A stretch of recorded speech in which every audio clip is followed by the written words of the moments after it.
आज हम लोग क्लास 11 में त्रिकोणमितीय फलन के बारे में देखेंगे, पढ़ेंगे। इसके पहले हम लोग प्रश्नावली 3.1 खत्म कर चुके थे। इसमें हम लोग का टॉपिक है त्रिकोणमितीय फलन। ये हम लोग पहले से पढ़े हुए ये लाइन है। 10 क्लास में हम लोग त्रिकोणमितीय फलन के बारे में पढ़ चुके हैं।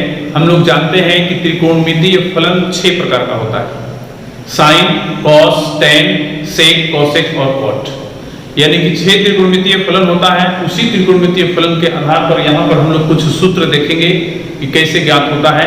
उसको हम लोग लिख चुके हैं। यहाँ पर देखिए एक फिगर बना है वृत्त, और इसमें हम लोग इसकी त्रिज्या जो है OA, OB, OC और OD को 1 इकाई दिए हैं।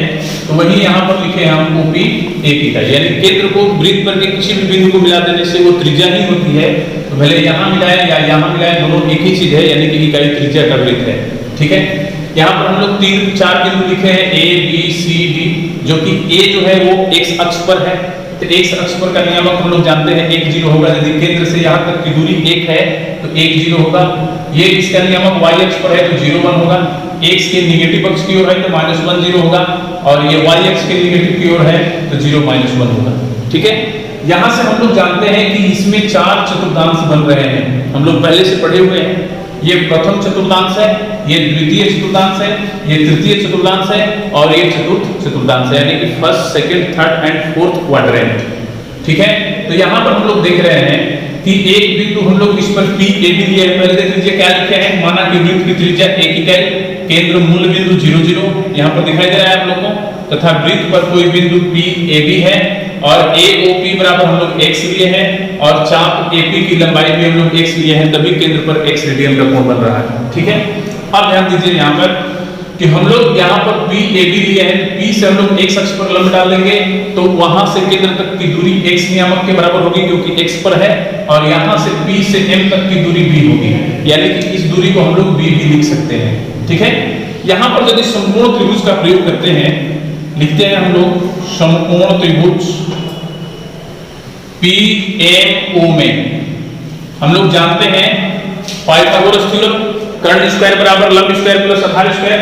तो कर्ण हमारा OP है, तो OP स्क्वायर बराबर हम लोग क्या लिखेंगे, लंब यदि इसको मानते हैं और इसको आधार मानते हैं तो PM square plus OM square हो जाएगा।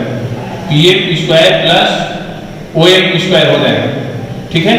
और यहाँ पर ध्यान देना है कि OP हमारा O से P तक की दूरी 1 इकाई है, तो हम यहाँ पर 1 लिखेंगे तो 1 का स्क्वायर हो जाएगा।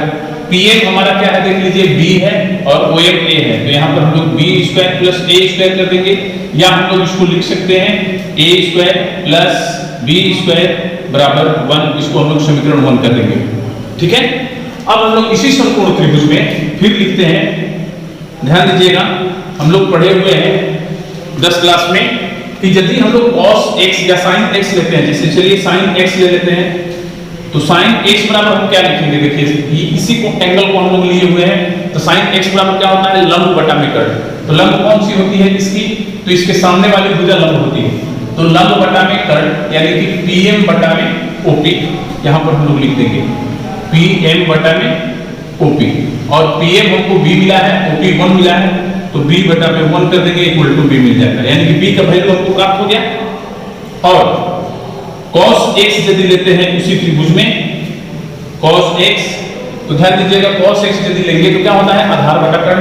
तो आधार इसके साथ ही भुजा लगी हुई भुजा को आधार कहते हैं, यानी संलग्न भुजा को। तो इसको और इसको हम लोग लिखेंगे, यानी कि OM बटा में OP, OM बटा में OP हो जाएगा।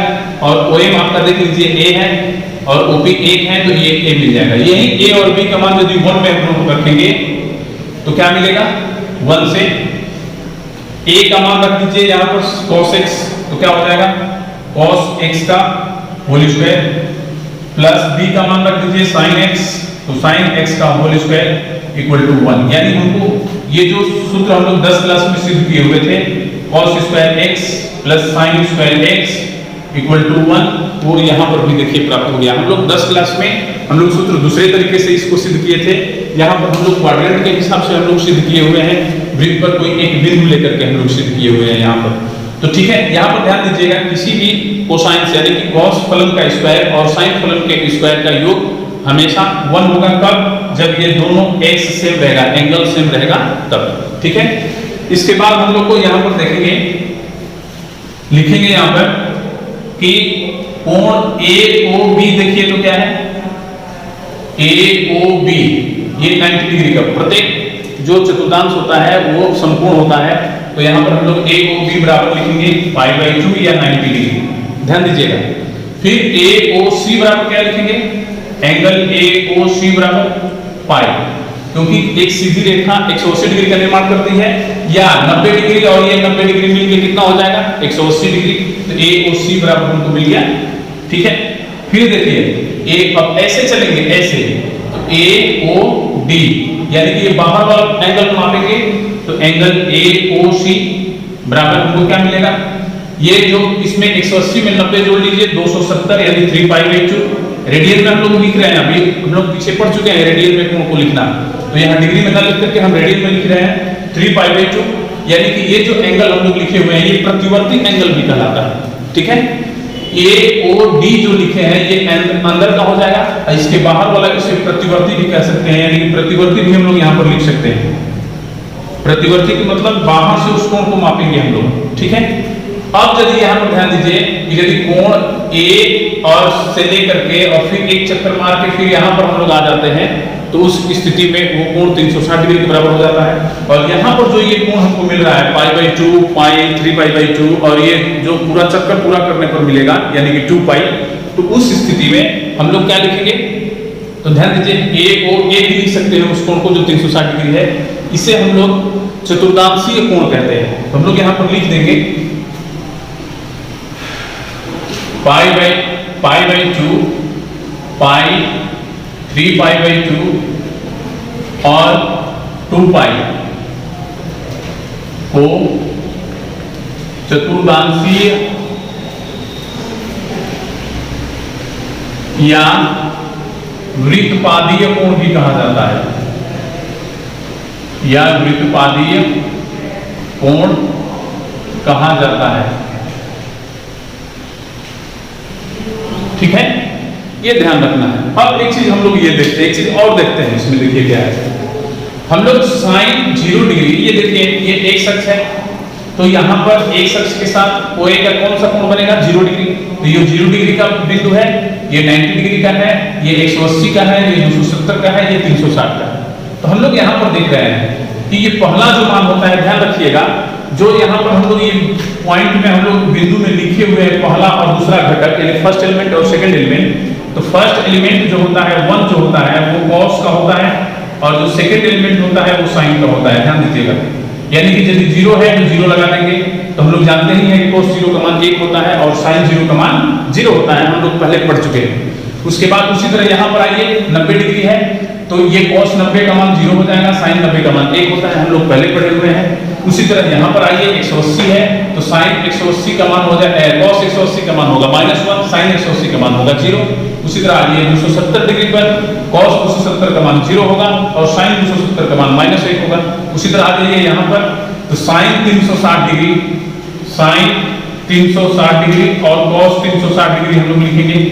तो ध्यान दीजिए कि फिर उसी पॉइंट पर हम आ रहे हैं, इसी पॉइंट पर फिर हम एक चक्कर लगा के यहीं पर आ रहे हैं, तो वही मान हमको प्राप्त होगा, यानी cos 360 डिग्री का मान 1 होगा और sin 360 डिग्री का मान 0 होगा।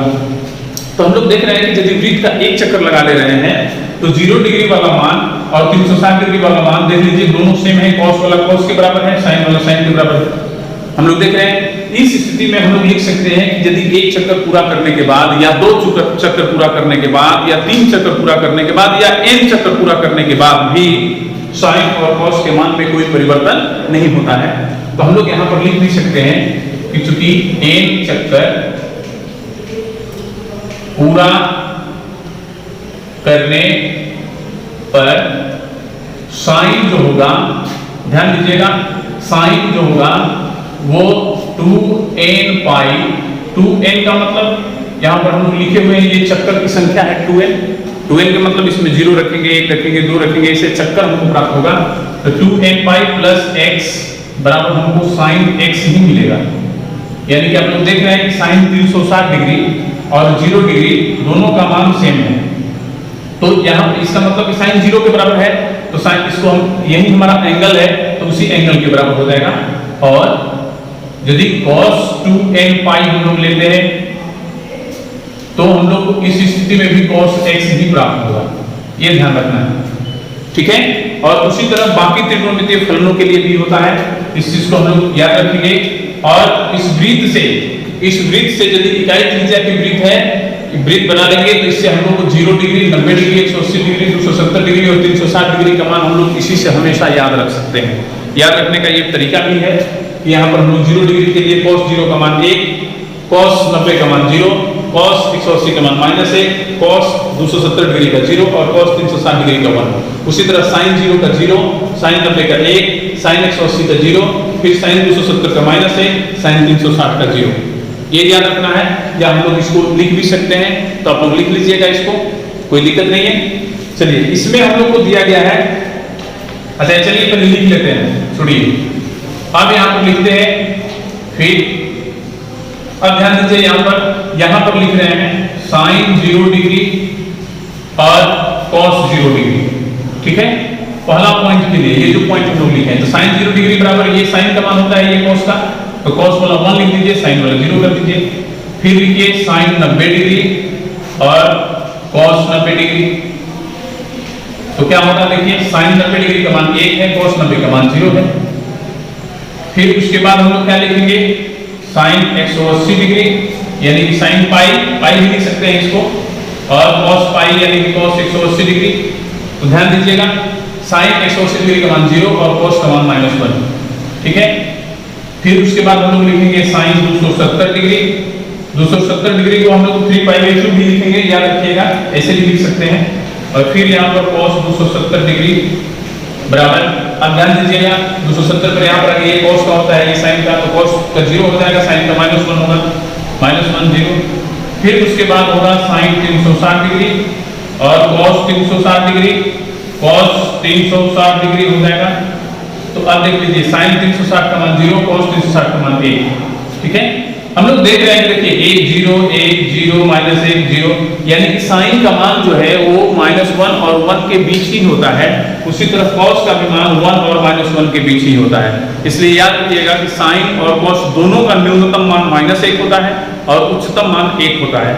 ये हमेशा याद रखना है sin और cos के लिए। अब हम लोग देखते हैं आगे, अभी हम लोग इसको अभी पढ़े और इसमें हम लोग जानते हैं कि sin कहाँ 0 होगा, उसको पहले देखते हैं। इस पर एक फॉर्मूला हमको मिलेगा, sin 0 डिग्री पर 0 है। आप लोग याद रखिएगा कि इसमें जो ये बिंदु लिखा गया है, फर्स्ट एलिमेंट कोसाइन होगा और सेकंड एलिमेंट साइन होगा, ठीक है। तो यहाँ पर देखिए 0 पर 0 है, फिर उसके बाद देखिए 180 पर 0 है, यानी कि 0 में 180 जोड़ रहे हैं तो 180 मिलेगा। फिर अगला 0 कब मिलेगा, तो देखिए 360 पर हम जाएंगे तो 0 मिलेगा। देखिए यहाँ पर साइन 1 है, यहाँ पर साइन -1 है, इसलिए इस पर तो 0 होगा नहीं। तो हम लोग यहाँ पर लिखेंगे कि चूंकि sin x बराबर 0, तो x बराबर क्या क्या हो सकता है, यानी कि x बराबर कौन कौन सा कोण हो सकता है, यही हमको लिखना है। तो x बराबर सबसे पहला हम लोग लिखेंगे 0 डिग्री, फिर उसके बाद होगा, आपको देख रहे हैं 0 यहाँ पाई पर होगा, 0 हो रहा है। फिर उसके बाद हम लोग फिर इसको आ जा रहे हैं यहाँ पर 2 पाई पर, तो हमको 0 मिल रहा है। यानी इसको देखने से हमको पता लग रहा है कि पाई के जो होगा वो नेचुरल नंबर का गुणांक, यानी कि पाई का नेचुरल नंबर का मतलब पाई, उसका गुणांक क्या है 1, पाई 2 पाई का गुणांक क्या है 2, उसी तरह अगला 3 पाई 4 पाई, ये सब पर ये 0 होगा, हम लोग ऐसा लिख सकते हैं, ठीक है। तो सबको एक साथ हम लोग इंक्लूड करेंगे तो हमको क्या मिलेगा n पाई, ठीक है। जहां n क्या है तो हम लोग यहाँ पर लिख देंगे कि जहां n जो है वो z है, z का मतलब पूर्णांक। तो आप लोग ध्यान दीजिए कि जब ये z हो गया तो ये पाई भी होगा प्लस माइनस, 2 पाई भी प्लस माइनस, 3 पाई भी प्लस माइनस हो जाएगा, 4 पाई भी प्लस माइनस हो जाएगा। यानी कि प्लस पाई पर भी साइन का मान 0 होगा, माइनस पाई पर भी साइन का मान 0 होगा, प्लस 2 पाई पर भी होगा, माइनस 2 पाई पर भी होगा। यानी कि इसमें n का मान हम लोग इसमें कुछ भी रखेंगे तो ये सारा आ सकता है। तो जैसे देखिए z में सबसे बीच वाला बिंदु क्या होता है 0, तो 0 रखेंगे तो ये 0 हो जाएगा, -1 रखेंगे तो माइनस पाई हो जाएगा, +1 रखेंगे तो प्लस पाई हो जाएगा, दोनों मिल जाएगा।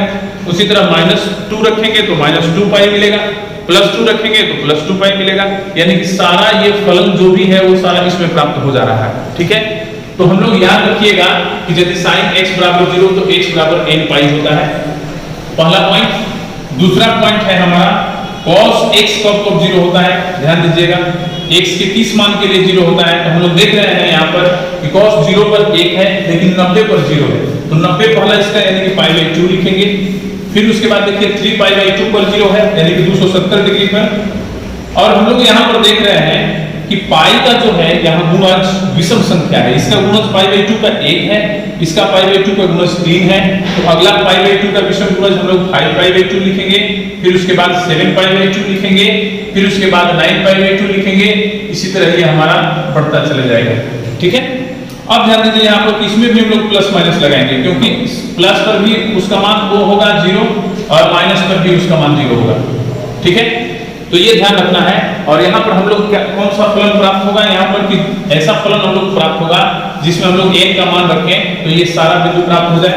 तो हम लोग ये देख रहे हैं कि इसका गुणज विषम संख्या है और हम लोग 2n को सम संख्या मानते हैं। तो 2n में यदि 1 जोड़ देंगे तो विषम संख्या हो जाता है। तो यहाँ पर हम लिख देंगे 2n + 1, ये तो हो गया विषम संख्या के लिए।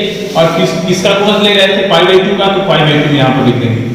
यानी कि जब cos x बराबर 0 होगा तो x बराबर आपको यही मिलेगा 2n + 1 × π/2, जो इसका व्यापक रूप होता है। हम लोग को जिस कोण का मान होगा वो कोण हमको यहाँ से प्राप्त हो सकता है। तो यहाँ पर हम लोग लिख देंगे यहाँ भी जो n है वो भी j नहीं है, ठीक है। जैसे मान लीजिए 0 रखेंगे इसमें n का मान, तो ये 0 हो जाएगा, +1 बचेगा, 1 से π/2 में गुणा करेंगे तो ये मिल जाएगा। 1 रखेंगे तो 2 + 1 3, 3π/2 मिल जाएगा। 2 रखेंगे तो 5π/2 मिल जाएगा। 3 रखेंगे तो 7π/2 मिलेगा। 4 रखेंगे तो 9π/2 मिल जाएगा। यानी कि वो उसी तरह यदि निगेटिव वाली संख्या हम लोग इसमें रखते हैं -1, -2, -3, -4, तो वो भी हमको इसमें जो ऋणात्मक दिखाई दे रहा है वो भी प्राप्त हो जाएगा, ठीक है। तो यहाँ पर हम लोग को इस साइन और cos जैसा रिलेशन यानी कि x बराबर जो हमको n पाई मिला है और इसमें x बराबर जो 2n + 1 × π/2 मिला है उसमें ऐसा कैसे रिलेशन होगा। तो यहाँ पर हम लोग लिख सकते हैं जहां x नॉट इक्वल टू, ध्यान दीजिएगा बटा में है cos x है और cos x यदि 0 हो जाएगा, ऊपर मान लीजिए sin x है और नीचे यदि cos x 0 हो जाएगा तो ये इंफिनिटी हो जाता है, जो अपरिभाषित कहते हैं इसको। तो ध्यान दीजिएगा इस स्थिति में नहीं आना चाहिए।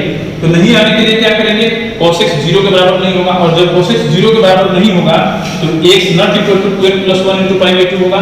तो वहीं यहाँ पर हम लोग लिख देंगे 2n + 1 × π/2, यानी कि x जो होगा वो 2n + 1 × π/2 के बराबर नहीं होगा, बाकी सबके लिए ये इलिजिबल होगा। उसी तरह इसमें चौथा पॉइंट है हमारा sec x, और sec x का सूत्र होता है 1/cos x। और ध्यान दीजिएगा इसमें भी नीचे cos x है, इसमें भी नीचे cos x था, तो सेम चीज वहां पर भी हम लोग लिखेंगे। यहाँ पर हम लोग लिखेंगे जहां x not equal to 2n + 1 × π/2, ठीक है। 5 number point cosec x, cosec x का क्या सूत्र होता है 1/sin x, और sin x का देख लीजिए हमको मिला है x बराबर n पाई, तो हम लोग यहाँ पर लिख देंगे x not equal to n पाई।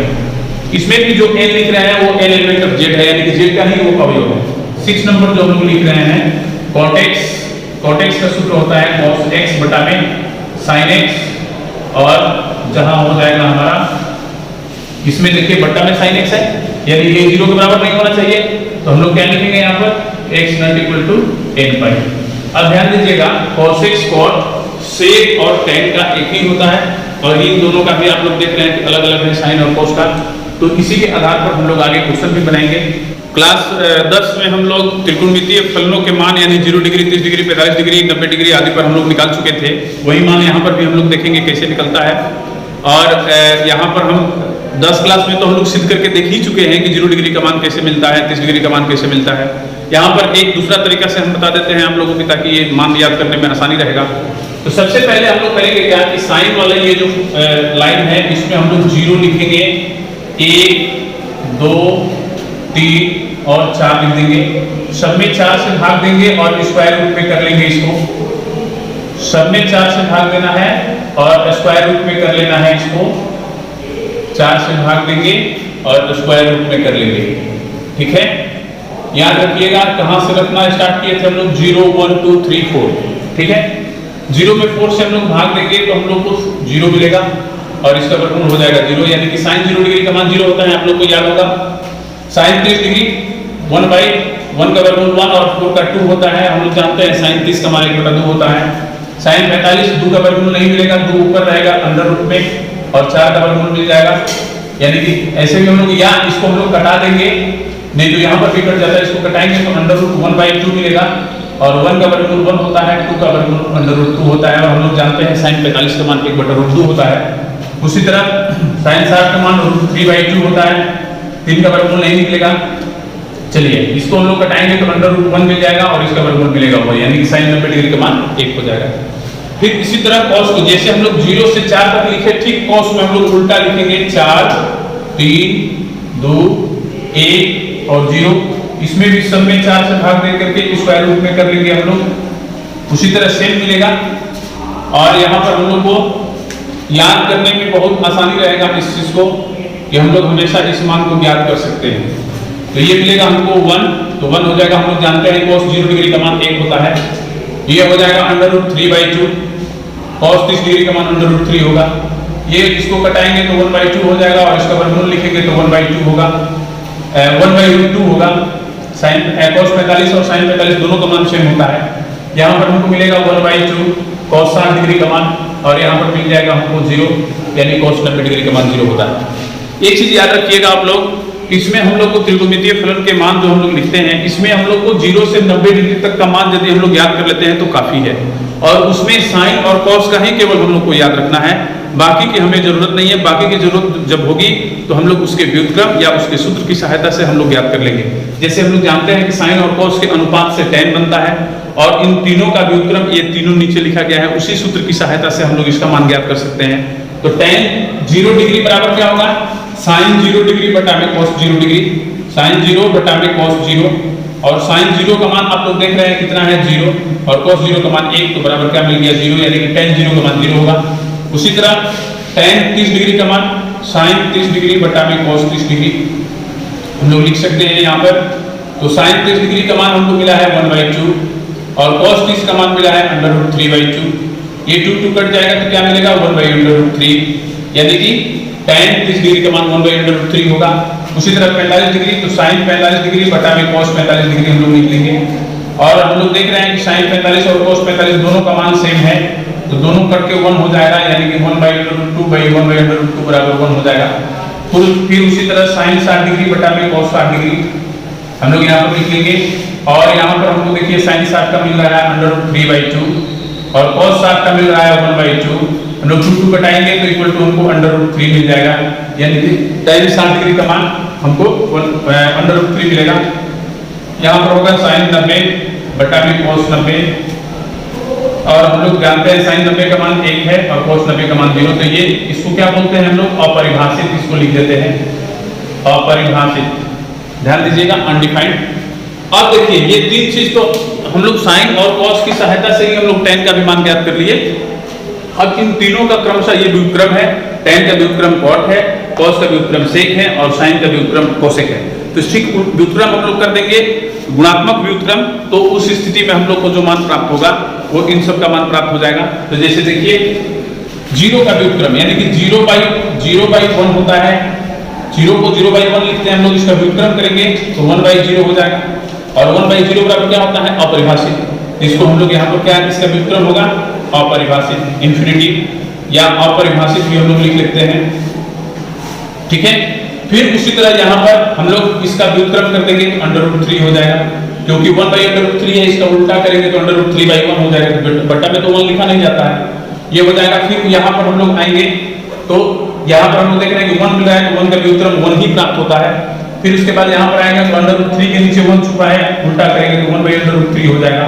फिर यहाँ पर इन्फिनिटी है, इसका उल्टा करेंगे तो 0 हो जाएगा, ठीक है, ध्यान दीजिएगा। सेक में हम लोग cos कर लेंगे, cos का उल्टा यहाँ पर 1 का 1 होगा, √3/2 का 2/√3 हो जाएगा, और फिर यहाँ पर 1/√2 है तो √2 हो जाएगा, फिर यहाँ पर 1/2 है तो 2 हो जाएगा, फिर यहाँ पर 0 है तो इन्फिनिटी हो जाएगा, यानी कि अपरिभाषित, ठीक है। उसी तरह cosec का भी हम लोग साइन से ले लेते हैं, ये 0 है तो अपरिभाषित होगा, यानी कि हम लोग यहाँ पर लिख देंगे अपरिभाषित, और फिर यहाँ पर अगला 1/2 का 2 हो जाएगा, फिर 1/√2 है तो √2 हो जाएगा, फिर √3/2 है तो 2/√3 हो जाएगा, और यहाँ पर देखिए 1 का व्युत्क्रम 1 ही होता है। ठीक है, यानी हम लोग देख रहे हैं कि आसानी से हम लोग याद कर चुके हैं इस सारणी को, और इस सारणी को हम लोग को याद करने में बहुत ज्यादा कठिनाई उत्पन्न नहीं होगी। अब इसमें एक चीज ये ध्यान देना है कि 90 डिग्री के बाद के भी कोण होते हैं, उसको हम लोग कैसे ज्ञात करेंगे, तो उसको हम लोग सूत्र से ज्ञात करेंगे, जो हम लोग अभी देखेंगे। त्रिकोणमितीय फलनों के चिन्ह और उससे रिलेटेड सारे सूत्र को भी हम लोग देख लेते हैं। यहाँ पर देखिए हम एक चतुर्थांश बनाए हैं, क्वाड्रेंट। यहाँ पर 1 2 3 4 एंटी क्लॉकवाइज क्वाड्रेंट चलता है, घड़ी के विपरीत दिशा में। फर्स्ट ये होता है, सेकंड ये, थर्ड ये, फोर्थ ये। ठीक है, फर्स्ट क्वाड्रेंट में सभी त्रिकोणमितीय फलन, हम लोग जानते हैं कि all trigonometric function are positive. इसमें कहाँ, फर्स्ट क्वाड्रेंट में कितने होते हैं त्रिकोणमितीय फलन? 6, साइन, कॉस, टैन, कॉट, सेक और कोसेक, सारा इसमें पॉजिटिव होगा प्रथम क्वाड्रेंट में। सेकंड क्वाड्रेंट में साइन और कोसेक पॉजिटिव होगा, और शेष जो बच रहा है वो सारा नेगेटिव होगा। ये ध्यान रखिएगा, चिन्ह बता रहे हैं।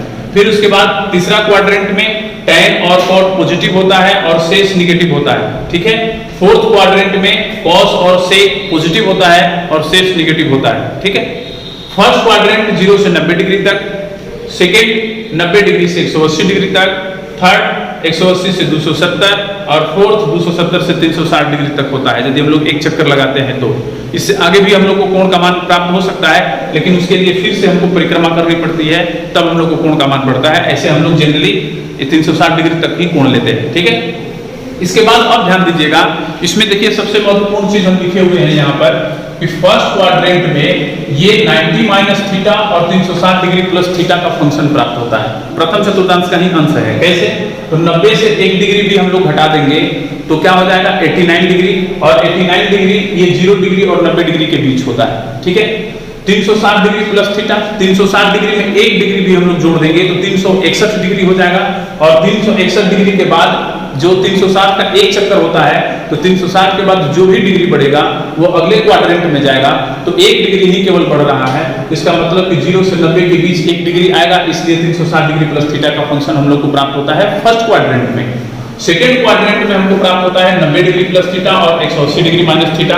थर्ड में प्राप्त होता है 180 डिग्री प्लस थीटा और 270 डिग्री माइनस थीटा, और चतुर्थ में प्राप्त होता है 270 डिग्री प्लस थीटा और 360 डिग्री माइनस थीटा। इसी के हिसाब से हम लोग सारा सूत्र लिख लेते हैं। ठीक है, ध्यान दीजिएगा, सबसे महत्वपूर्ण है, 10 क्लास में हम लोग पढ़े हुए हैं कि साइन 90 माइनस थीटा बराबर क्या होता है। तो साइन 90 माइनस थीटा, अब ध्यान दीजिएगा यहाँ पर कि साइन 90 माइनस थीटा, देखिए कौन सा चतुर्थांश है, प्रथम, और 90 माइनस थीटा में हम लोग याद होगा आप लोग को कि साइन 90 माइनस थीटा बराबर हम लोग कॉस थीटा लिखे थे। ठीक है, यानी कि साइन 90 माइनस थीटा बराबर कॉस थीटा, यानी कि 90 के फंक्शन जब भी रहेगा 90 माइनस थीटा या 90 प्लस थीटा, तो साइन का कॉस प्राप्त होगा, कॉस का साइन प्राप्त होगा, टैन का कॉट प्राप्त होगा, कॉट का टैन प्राप्त होगा, सेक का कोसेक प्राप्त होगा और कोसेक का सेक प्राप्त होगा। उसके लिए भी हम यहाँ पर एक लिख देते हैं, ये बॉक्स, इसी बॉक्स के हिसाब से हम लोग सारा सूत्र लिख लेंगे। ये थोड़ा सा आप लोग याद रखिएगा इस बॉक्स को, और हमेशा इसकी जरूरत पड़ेगी। ठीक है, अब यहाँ पर देखिए हम लोग कैसे हम लोग याद करते हैं, 2 पार्ट होता है। फर्स्ट पार्ट होता है देखिए 90 डिग्री प्लस माइनस थीटा और 270 डिग्री प्लस माइनस थीटा, दोनों के लिए एक ही फंक्शन होता है, और 180 डिग्री प्लस माइनस थीटा और 360 डिग्री प्लस माइनस थीटा के लिए एक ही फंक्शन होता है। ठीक है, इसमें जो है, इसमें 90 और 270 में साइन का कॉस हम लोग लेते हैं, कॉस का साइन लेते हैं, फिर हम लोग टैन का कॉट लेते हैं, कॉट का टैन लेते हैं, सेक का कोसेक लेते हैं और कोसेक का सेक लेते हैं, यानी सेक हमको लिखना पड़ता है। ठीक है, ये ध्यान रखिएगा आप लोग, ये मत समझिएगा कि साइन बराबर कॉस होता है, ये यहाँ पर इसका अर्थ ये नहीं है कि साइन बराबर कॉस है, नहीं, इसके साथ यदि साइन लगा होगा तो उसको बराबर में हम लोग कॉस लिखेंगे। ठीक है, या इसके साथ साइन लगा होगा तो बराबर में कॉस लिखेंगे, और थीटा जो होगा वो थीटा के अनुसार हम लोग लिखेंगे। उसी तरह 180 में साइन का साइन ही मिलेगा, ध्यान रखिएगा, कॉस का कॉस मिलेगा, टैन का टैन मिलेगा। ठीक है, कॉट का कॉट मिलेगा, सेक का भी सेक मिलेगा और कोसेक का कोसेक मिलेगा। इसमें सेम टू सेम फंक्शन हमको प्राप्त हो जाती है। किसमें 180 डिग्री प्लस माइनस थीटा या 360 डिग्री प्लस माइनस थीटा में। इस सूत्र के हिसाब से और इस सारणी के हिसाब से इस सूत्र को हम लोग देखें तो 90 माइनस थीटा, देखिए 90 माइनस थीटा है और 90 माइनस थीटा में हम लोग को साइन का cos प्राप्त हो रहा है, तो साइन का हम लोग cos प्राप्त किए हैं। 90 माइनस थीटा प्रथम चतुर्थांश में है तो सारा पॉजिटिव होता है, इसलिए ये पॉजिटिव हुआ है। उसी तरह यहाँ पर हम लोग cos 90 माइनस थीटा लिख लेंगे, तो cos 90 माइनस थीटा देखिए प्रथम चतुर्थांश में है, पॉजिटिव होगा, ये तो क्लियर है। और cos का देखिए 90 माइनस थीटा में cos का साइन मिल रहा है, तो यहाँ पर हम लोग साइन लिखेंगे और ये जो थीटा है वो थीटा लिखेंगे। यही सूत्र हम लोग 10 क्लास में पढ़े हुए थे और इसी के आधार पर बाकी का भी जैसे देख लीजिए, यहाँ पर हम दिखा देते हैं आप लोग को। जैसे 270 वाला sine 270 degree minus theta, 270 degree minus theta. अब ध्यान दीजिए 270 डिग्री माइनस थीटा कौन सा चतुर्थांश है, तो हम लोग देखेंगे यहाँ पर, इसमें हम लोग मिलाएंगे 270 डिग्री माइनस थीटा कहाँ है। तो देखिए यहाँ है, ये कौन सा क्वाड्रेंट है, थर्ड, और यहाँ पर कौन सा फंक्शन लिए है, साइन। तो साइन इसमें क्या होता है, निगेटिव, तो हम लोग यहाँ पर निगेटिव लगा देंगे। और 270 माइनस थीटा का फंक्शन, 270 माइनस थीटा के साथ साइन लगा है, 270 माइनस थीटा के साथ साइन का क्या मिलेगा, cos, तो यहाँ पर हम लोग cos लिख लेंगे और उसके बाद थीटा लिख लेंगे। रटना नहीं है, केवल इस चीज को हमको रटना है और रटना नहीं है, डायरेक्ट हमको मान मिल जाएगा, ठीक है। ये सूत्र जो हम लोग लिख रहे हैं वो रटने की जरूरत नहीं है। जैसे मान लीजिए cos 270 डिग्री प्लस थीटा हम लिख रहे हैं, 270 डिग्री प्लस थीटा, तो हम लोग देखेंगे 270 डिग्री प्लस थीटा कहाँ है, चतुर्थ चतुर्थांश में है और इसके साथ cos लगा हुआ है। तो इसमें हम लोग देख रहे हैं कि cos और sec पॉजिटिव है, तो इसका चिन्ह पॉजिटिव होगा, ये तो क्लियर हो गया। उसके बाद 270 डिग्री प्लस थीटा यहाँ पर है और इसमें cos का साइन मिल रहा है, तो हम लोग यहाँ पर साइन लिख देंगे और उसके बाद थीटा लिख देंगे। इतना आसान है, आप लोग देख सकते हैं। फिर उसके बाद जैसे इसी तरह 180 वाला भी निकालते हैं, साइन 180 डिग्री माइनस थीटा, तो हम लोग देखेंगे कि 180 डिग्री माइनस थीटा हम लोग द्वितीय चतुर्थांश में है और द्वितीय में साइन पॉजिटिव होता है, तो हम लोग यहाँ पर पॉजिटिव कर देंगे। और 180 माइनस थीटा के साथ साइन है, तो 180 माइनस थीटा के साथ साइन का साइन मिलेगा, तो यहाँ पर हम लोग साइन लिख देंगे, यानी कि sine theta, sine 180 degree minus theta बराबर साइन थीटा। उसी तरह cos 180 डिग्री माइनस थीटा बराबर, इसको भी देख लेते हैं, cos 180 डिग्री माइनस थीटा द्वितीय चतुर्थांश में है और cos जो है वो द्वितीय चतुर्थांश में नेगेटिव होता है, तो यहाँ पर नेगेटिव हो जाएगा। 180 के साथ cos लगा है, तो 180 के साथ यदि cos का cos ही मिलता है तो यहाँ पर हम लोग cos थीटा कर देंगे, ठीक है। इसी तरह प्लस वाला भी होता है, sin 180 डिग्री प्लस थीटा, तो sin 180 डिग्री प्लस थीटा हम लोग देख रहे हैं तृतीय चतुर्थांश में है और तृतीय चतुर्थांश में साइन जो होता है वो नेगेटिव होता है, ठीक है। उसके बाद 180 प्लस थीटा है, 180 प्लस थीटा का में साइन का साइन मिलेगा, तो यहाँ पर हम लोग साइन लिख देंगे, ठीक है। उसी तरह cos 180 degree plus theta, cos 180 degree plus theta बराबर हम लोग क्या लिखेंगे, ध्यान दीजिएगा, cos 180 डिग्री प्लस थीटा तृतीय चतुर्थांश में है, cos इसमें नेगेटिव होता है, नेगेटिव कर देंगे। 180 प्लस थीटा के साथ cos है, तो cos का cos मिलेगा, यहाँ पर हम लोग cos कर देंगे। ऐसे हम लोग इस सूत्र को ज्ञात करेंगे और देख रहे हैं आप लोग कितना आसानी से हम लोग ये सूत्र ज्ञात कर रहे हैं। और ये भी ध्यान दीजिएगा कि इतना ही सूत्र नहीं है, sine 90 degree minus theta, cos 90 degree minus theta, 90 minus theta 6 त्रिकोणमितीय फलनों के साथ, 90 प्लस थीटा 6 त्रिकोणमितीय फलनों के साथ, 270 डिग्री प्लस थीटा और माइनस थीटा 6 त्रिकोणमितीय फलनों के साथ। कितना सूत्र हम लोग याद करेंगे संभव नहीं है, इसलिए इस तरीका को हम लोग याद रखेंगे, हमेशा सूत्र मेरा याद रहेगा। जैसे मान लीजिए कि इसमें हम लोग लिख रहे हैं साइन 90 डिग्री प्लस थीटा, तो 90 डिग्री प्लस थीटा हम लोग देख रहे हैं कि द्वितीय चतुर्थांश है और द्वितीय चतुर्थांश में साइन पॉजिटिव होता है, तो पॉजिटिव कर देंगे।